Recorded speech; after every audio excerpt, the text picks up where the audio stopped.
आज यहाँ पर बात करेंगे ग्रामीण विकास एवं पंचायती राज विभाग के अनुभाग 3 महात्मा गांधी नरेगा संविदा कार्मिकों की। जैसा कि दोस्तों आप देख सकते हैं 009 एक आदेश यहाँ पर जो जारी है वो किया गया है आज की डेट में। जैसा कि आप देख सकते हैं डिजिटली साइनों से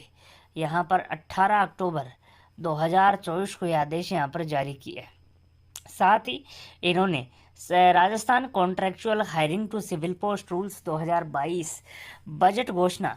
2024-25 के क्रम में संविदा सेवा नियम 2022 के तहत महात्मा गांधी नरेगा योजना अंतर्गत कार्यरत संविदा कार्मिकों की सूचना भिजवाने को लेकर डायरेक्शन जारी किए हैं। साथ ही बजट घोषणा का यहाँ पर रेफरेंस दिया है। मैं बता दूं माननीय मुख्यमंत्री महोदय द्वारा बजट सत्र 2024-25 में संविदा कर्मचारियों को स्क्रीनिंग में 2 वर्ष की छूट दी गई थी। इसी छूट को लेकर यहाँ पर वित्त नियम विभाग की आसांकित जो टिप्पणी है 17 अक्टूबर 2024 के अनुसार डायरेक्शन जारी की है। अतिरिक्त जिला कार्यक्रम समन्वयक एजीएस एवं मुख्य कार्यकारी अधिकारी जिला परिषद समस्त राजस्थान को लिखा गया है। आप देख सकते हैं इन्होंने कहा है उपरोक्त विषयांतर्गत प्रासंगिक टिप्पणी द्वारा बजट घोषणा 2024-25 के क्रम में संविदा सेवा नियम 2022 के नियम 20 में निर्धारित पात्रता अवधि में 2 वर्ष की शीतलता प्रदान करने के संबंध में वित्त विभाग द्वारा संविदा कार्मिकों की सूचना चाहिए गई है। तो दोस्तों यहाँ पर Rajasthan contractual hiring to civil post rules 2022 के अकॉर्डिंग जो संविदा कर्मचारी पात्र हैं, मैं बता दूं वर्ष 2024-25 में के बजट में माननीय मुख्यमंत्री महोदय ने स्पष्ट रूप से 2 वर्ष को की छूट देने की यहाँ पर घोषणा की थी। इसी को लेकर इन्होंने कहा कि छूट देने को लेकर, शीतलता देने को लेकर वित्त विभाग द्वारा सूचना चाहिए गई है। इस संबंध में संविदा सेवा अवधि की गणना निम्नानुसार करनी है। तो दोस्तों इन्होंने संविदा अवधि की गणना किस प्रकार से करनी, कुछ फॉर्मूले यहाँ पर बताए हैं। सबसे पहले बात करते हैं संविदा सेवा नियम 2022 के नियम 20 के परिप्रेक्ष्य में संविदा कार्मिकों की 5 वर्ष की सेवा की गणना पूर्व की संविदा सेवा के तहत 15 वर्ष या इससे अधिक की संतोषजनक सेवा के आधार पर की जानी है। यानी कि अगर 2 वर्ष का छूट नहीं देते हैं तो जो 5 वर्ष की सेवा यानी कि पूर्व की अगर आपने 15 वर्ष की सेवा की है, यानी कि 3 साल को 1 साल माना गया, यानी कि 5 वर्ष की सेवा कंप्लीट आपकी होनी चाहिए। साथ ही जिस कार्मिक की सेवा पूर्व सेवा है 12 वर्ष से अधिक है एवं 15 वर्ष से कम है तथा संविदा सेवा नियम 2022 में अडोप्शन के पश्चात 1 अप्रैल 2024 को 1 वर्ष की सेवा पूर्ण कर ली है, उन संविदा कर्मचारियों को भी 5 वर्ष की सेवा में माना जाएगा। तो दोस्तों इन्होंने कहा पहले तो इन्होंने कहा कि 5 वर्ष की जो सेवा है वो पूर्व जो सेवा संविदा सेवा 15 वर्ष के रूप में आपने की है उसको 5 वर्ष माना जाएगा। साथ ही साथ इन्होंने कहा कि जिस संविदा कर्मचारी ने 12 वर्ष से अधिक पूर्व सेवा में काम किया और 15 वर्ष से कम है और अडॉप्शन के पश्चात उसको 1 अप्रैल 2024 को 1 वर्ष की सेवा हो चुकी है, ऐसे संविदा कर्मचारियों को भी 5 वर्ष की सेवा में शामिल करना है।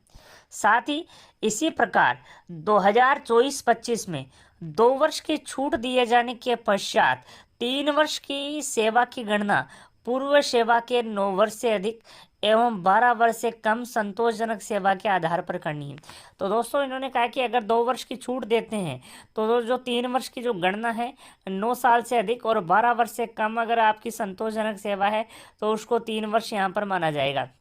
साथ ही इन्होंने एक जो स्पष्टीकरण और दिया है कि जिस संविदा कार्मिक की पूर्व सेवा 6 वर्ष से अधिक एवं 9 वर्ष से कम है तथा संविदा सेवा नियम 2022 के में अडॉप्शन के पश्चात 1 अप्रैल 2024 तक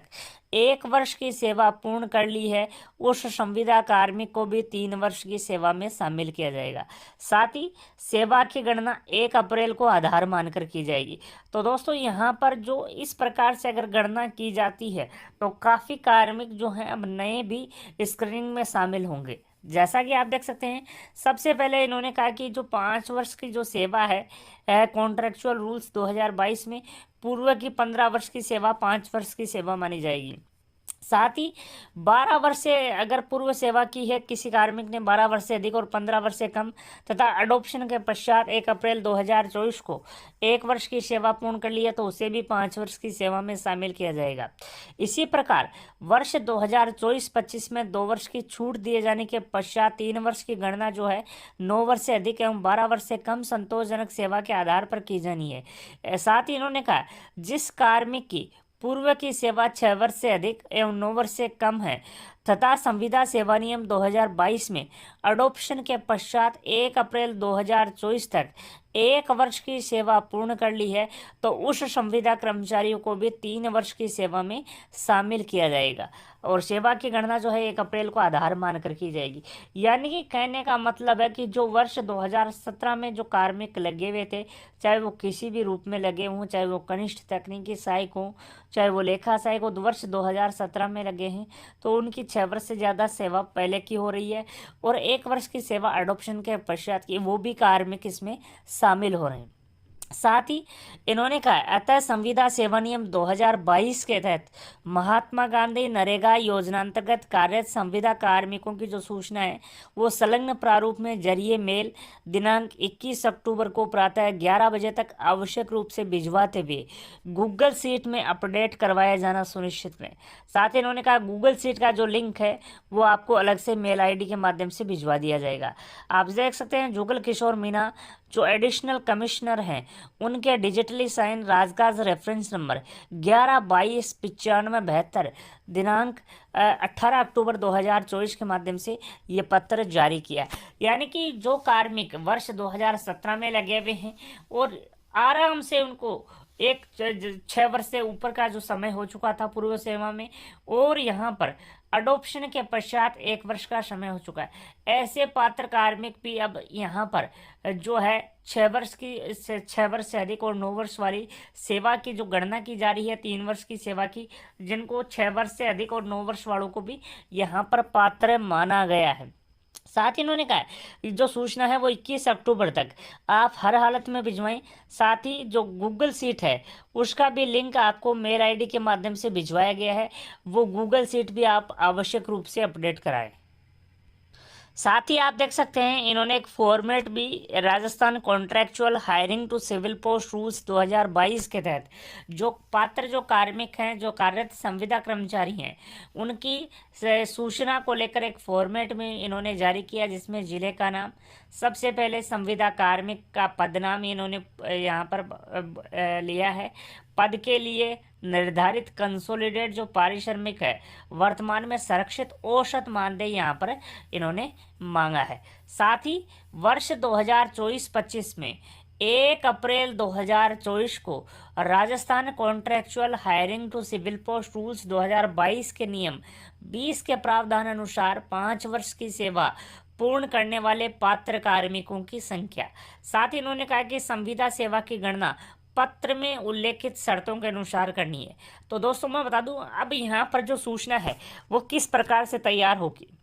यानी कि 5 वर्ष वाले सेवा में वो कार्मिक तो शामिल होंगे ही होंगे जिनको पूर्व सेवा 15 वर्ष की हो रही थी। साथ ही वो कार्मिक भी शामिल होंगे जिन्होंने 12 वर्ष से अधिक और 15 वर्ष से कम काम किया है। साथ ही अडॉप्शन के पश्चात उनको 1 वर्ष का समय हो चुका है, ऐसे कार्मिक भी 5 वर्ष की संतोषजनक सेवा में शामिल होंगे। साथ ही वर्ष 2024-25 में 1 अप्रैल 2024 को Rajasthan contractual hiring to civil post rules 2022 के नियम 20 के प्रावधान में 2 वर्ष की छूट उपरांत 3 वर्ष की सेवा पूर्ण करने वाले पात्र संविदा कर्मचारियों की संख्या, यानी कि ये भी जो गणना है वो पत्र में उल्लेखित शर्तों के अनुसार करनी है। यानी कि इसमें 9 वर्ष से अधिक और 12 वर्ष से कम वाले कार्मिक तो शामिल होंगे ही होंगे, साथ ही ऐसे कार्मिक भी शामिल होंगे जिनकी पूर्व की जो सेवा है वो 6 वर्ष से अधिक और 9 वर्ष से कम है। साथ ही राजस्थान कॉन्ट्रैक्चुअल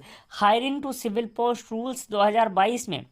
एडॉप्शन के पश्चात 1 वर्ष का समय हो चुका है। तो दोस्तों काफ़ी जो नए कार्मिक हैं अब स्क्रीनिंग प्रोसेस में शामिल यहाँ पर होंगे, यानी कि जो वर्ष 2017 में जो कार्मिक लगे थे चाहे वो कनिष्ठ तकनीकी सहायक लगे हों, चाहे वो समन्वयक अभिसरण मूल्यांकन लगे हो, चाहे समन्वयक आईसी प्रशिक्षण पर्यवेक्षण लगे हो, एमआईएस मैनेजर लगे हो, कनिष्ठ तकनीकी सहायक सिविल नॉन सिविल लगे हुए हों, साथ ही नॉन सिविल और नॉन एग्रीकल्चर लगे हुए हों, लेखा सहायक लगे हुए हो, डेटा एंट्री सहायक, डेटा एंट्री सहायक संविदा मशीन विद मैन लगे हुए, या रोजगार सहायक लगे हुए, या सहायक लगे हो, किसी भी फॉर्म पद पे आप लगे हुए हैं तो यहाँ पर आप पात्र होंगे और शामिल यहाँ पर होंगे स्क्रीनिंग में। तो दोस्तों, Rajasthan contractual hiring to civil post rules 2022 में जिन संविदा कर्मचारी को पूर्व की सेवा 6 वर्ष से अधिक है और 9 वर्ष तक है, तो उनको भी यहाँ पर 2 वर्ष की छूट में शामिल किया जाएगा, उनको भी 3 वर्ष की सेवा में गिना जाएगा। साथ ही साथ एक महत्वपूर्ण कंडीशन और इन्होंने अटैच की है कि संविदा सेवा नियम 2022 जो कार्मिक विभाग के अधिसूचना दिनांक 11 जनवरी 2022 में 1 अप्रैल 2024 तक उसको अडॉप्शन होने के पश्चात 1 वर्ष का समय हो चुका है, तो ऐसे कार्मिकों को भी 3 वर्ष की सेवा में शामिल करते हुए Rajasthan contractual hiring to civil post rules 2022 के नियम 20 के तहत इनकी स्क्रीनिंग जो है वो यहाँ पर की जाएगी। तो दोस्तों, काफ़ी कार्मिक यहाँ पर अब नए शामिल होने की संभावना है, यानी कि इन्होंने जो चाहे वो समन्वयक हो, आईसी हो, प्रशिक्षण हो, पर्यवेक्षण हो, अभिसरण हो, मूल्यांकन हो, एमआईएस मैनेजर हो, कनिष्ठ तकनीकी सहायक, जिसमें 2 कैटेगरी इन्होंने कर दी है, कनिष्ठ तकनीकी सहायक नॉर्मल और कनिष्ठ तकनीकी सहायक नॉन सिविल नॉन एग्रीकल्चर, लेखा सहायक, डेटा एंट्री सहायक संविदा मशीन विथ मैन, ग्राम रोजगार सहायक और सहायक। तो दोस्तों, जिन संविदा कर्मचारियों ने वर्ष 2017 में ज्वाइन किया था, अब वो भी स्क्रीनिंग प्रोसेस में शामिल होंगे, यानी कि जिन संविदा कर्मचारी को 6 वर्ष से अधिक का समय था पूर्व सेवा में और संविदा सेवा नियम 2022 में अडॉप्शन के पश्चात 1 वर्ष हो चुकी है, ऐसे कार्मिकों को पात्र कार्मिक माना जाएगा और CSR रूल्स 2022 के तहत स्क्रीनिंग प्रक्रिया में शामिल किया जाएगा। वीडियो पसंद आए तो अपने दोस्तों के साथ लाइक और शेयर करना न भूलें।